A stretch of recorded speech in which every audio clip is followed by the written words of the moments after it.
রাজাকারের কাছে গেছেন কেন? গণভোটে হা দিবেন, জামাতের সাথে গেছেন কেন? জামাতের লোকে দালালের লোকে থাকতেন, যেটা সেটাই ঠিক ছিল। জামাতের সাথে গেছেন কেন? আরে সংসার জামাত রাজাকার, আপনার মুক্তিটা রাজাকার, এতে এদের কাছে গেছেন কেন? আপনি তো আসলেন তো ভালো, আপনি তো ভালো ছিলেন, রাজাকারের কাছে কেন? রাজাকারের কাছে গেছেন কেন?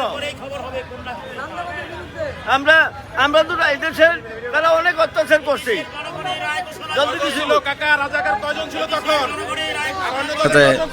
যাইয়ে এই সেই জামাত আরও না পছন্দর দল,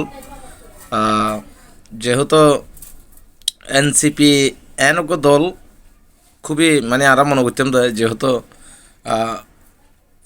পরবর্তীতে এনসিপি কি হব, প্রধানমন্ত্রী হব। এনসিপি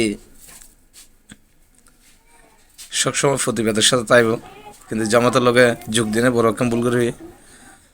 সর্বপ্রথম ভুল করি যে আর চন্দনাইছর কন্যার হলি আর বাড়ি চন্দনাইস কন্যার হলিরে হদি আসলে চরন্তন্য একজন চন্দনাইছর এমন এক জনপ্রিয়তা অনর আছে।